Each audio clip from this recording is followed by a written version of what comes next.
Turi hamwe ku mucuruzi w'ibigori unabirangura mu murenge wa Busengo ho mu karere ka Gakenke hafi y'isoko rya Gaseke. Abaturage ni benshi baje kuri uyu mucuruzi baje kugurisha ibigori, ari nako uyu mucuruzi yibutsa abatazi ikiro cy'ibigori uko kiri kugura, ababwira ko ari amafaranga 200 ku kiro.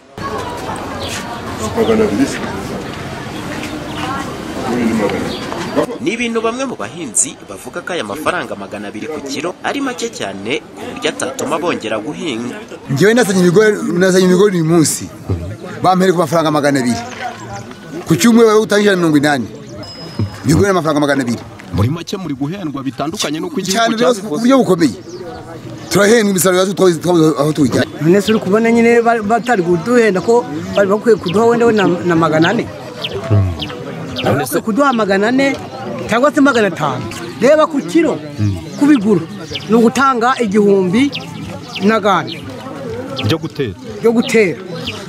None urabyejeje baguhaye iryo jana sorani maze. Abahinzi muri mu gihugu twarahombye ahubwo twarapfuye neza amagara. Ariko byo dusanga abahinzi twaraguyemo gute kubwira ayo mafaranga baduha gatari kugira icyo gatumarira. Iki ni ikibazo gisa naho gihuriweho n'abahinzi bo muri aka karere, gusa bo muri Cyabingo na Busengo twabashije kubona barasaba ko bajya bohererezwa abaguzi bakabagurira umusaruro wabo ku giciro cyiza. Twabuze isoko ryabyo gute? Twabuze isoko ryabyo, nta modoka zo gupakira ibigori hano ndetse n'ibishimbo ahangaha kugira uzabone n'isoko ryabyo byabaye ingorobahizi. Bishimbo n'amafaranga 600. Ku ruhande rw'ubuyobozi bw'akarere ka Gakenke, Mukandayisenga Vestina umuyobozi w'aka karere, tumubaza kuri iki kibazo ku murongo wa telefone yabaye nk'utungurwa, atubwira ko ibyo abo bacuruzi bari gukora atari byo.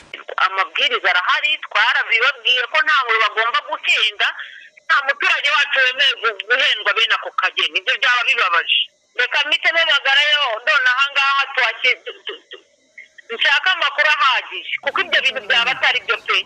Nk'uko twabitangarijwe n'ubuyobozi bw'akarere ka Gakenke, ngo ubutumwa bwatanzwe hose bwavugaga ko byibuze amafaranga make umuhinzi yagakwiye guhabwa ku kiro cy'ibigori ari 350, ari nayo mpamvu bagiye kurushaho gukurikirana abacuruzi bari kugenda bahenda abaturage bityo babihanirwe. Umuhoza Honore, Flash TV, mu karere ka Gakenke mu majyaruguru y'u Rwanda.